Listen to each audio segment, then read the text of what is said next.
नमस्कार साथियों। 2024 में सोलो लेवलिंग के बाद फिलहाल जिस सीरीज का स्तर काफ़ी ऊंचा है वो है काइजू नंबर 8, जिसका अभी एक सीज़न है 12 एपिसोड्स के साथ और सीज़न 2 आने की संभावना है 2025 में। तो मैं तुम्हें सारे एपिसोड्स का ब्रेकडाउन दूंगा। तो तुम्हारा मित्र अभी यूट्यूब पर नया है तो अपना प्यार और सपोर्ट बनाए रखना और बाकी की सीरीज़ को भी तुम चेकआउट जरूर करना, जिनका लिंक मैंने डिस्क्रिप्शन में डाल दिया है। तो फिलहाल शुरू करते हैं एपिसोड 1, जिसका नाम होता है the man who became a kaiju, और यही इस सीरीज का प्लॉट होता है। कहानी की शुरुआत होती है जापान की सिटी से, जहाँ अलग अलग सिटी का जायजा लिया जा रहा होता है। चीजें काफी शांत होती है, तभी सडनली एक long 60 metre monster kaiju Yokohama city में अपीयर होता है और तबाही मचाना शुरू कर देता है। एंटी काइजू डिफेंस फोर्स अब काम पर लग जाती है, जो कि काइजू को खत्म करती है। अभी 3rd division defence force girl यहाँ अपीयर होती है और काइजू को मार देती है।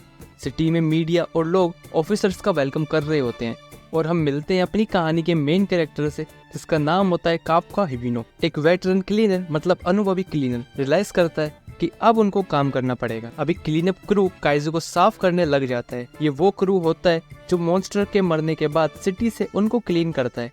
हालांकि ये काम भी उतना ही जरूरी है जितना काइजू को मारना, लेकिन फिर भी कोई इनको प्रेज नहीं करता। खैर फिर भी पूरी ईमानदारी से ये अपना काम करते हैं।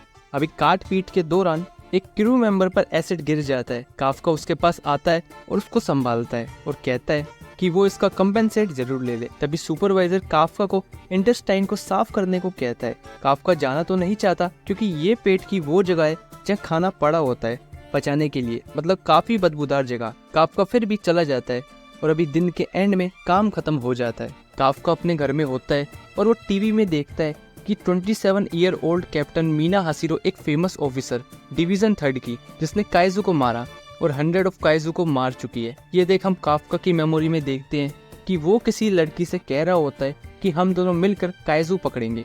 काफका भी टीवी बंद कर देता है और सोचता है कि वो भी काइजू को मारना चाहता था, लेकिन कोई बात नहीं, वो भी सोसाइटी के लिए कुछ ना कुछ तो कर ही रहा है और उसके पास अच्छा घर है, अच्छा खाना है, लेकिन ये सब वो खुद को सिर्फ दिलासा दे रहा होता है। Next day Kafka monster sweeper incorporated office में आता है, जहाँ वो नए पार्ट टाइमर रेनो इचिकावा से मिलता है। जहाँ एक मेंबर बताता है कि ये रेनो है और ये डिफेंस फोर्स ज्वाइन करना चाहता है और काफका भी ज्वाइन करना चाहता था, लेकिन अब उसने हार मान ली। जिस पर रेनो काफका के हार मानने का रीजन पूछता है, जिस पर काफका कहता है कि वो समय के साथ समझ गया कि अब वो ज्वाइन नहीं कर सकता और फिर उसने हार मान ली। जिस पर रेनो कहता है लेकिन वो कभी हार नहीं मानेगा, जैसे काफका ने मान ली। लेटर काइजू की साफ सफाई का दिन, जहाँ सुपरवाइजर रेनो और काफका को इंटेस्टाइन साफ करने भेजता है। जिस पर काफका कहता है कि वो लगातार दूसरे दिन जा रहा है, फिर भी वो चला जाता है। जिस पर सुपरवाइजर कहता है कि काफका कंप्लेन करता है लेकिन काम कर देता है। वो डिफेंस फोर्स में होता तो अच्छा करता अगर उसने टेस्ट पास किया होता। अभी लंच ब्रेक पर काफका रेनो की हालत देख मजे ले रहा होता है और साथ में उसे मल्टीविटामिन जेली भी देता है ताकि वो कुछ अपने पेट में रख सके। इवनिंग में इंटेस्टाइन का काम खत्म हो चुका होता है तो रेनू काफका के पास आता है और उसको शुक्रिया करता है। उसकी वजह से वो पहला अपना दिन अच्छे से निकाल पाया और उसको बताता है कि डिफेंस फोर्स ने एज लिमिट बढ़ाकर अब 33 कर दी है, मतलब काफका अभी भी टेस्ट दे सकता है। हालांकि डिसीजन उसका ही है करना है या नहीं।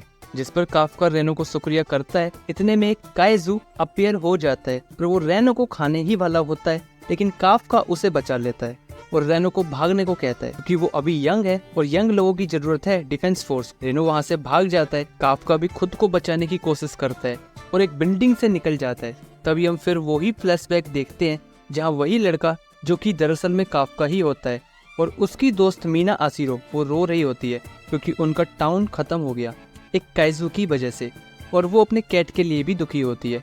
फिर वो दोनों डिसाइड करते हैं कि वो डिफेंस फोर्स ज्वाइन करेंगे और सारे काइजू को खत्म कर देंगे। अभी प्रेजेंट में इधर काफका खुद को बचाने की कोशिश कर ही रहा होता है, लेकिन अब वो फंस जाता है, बट रेनो वहां आकर उसको बचा लेता है और कहता है कि अगर रेनो यहाँ से भाग गया तो वो डिफेंस फोर्स कैसे ज्वाइन करेगा।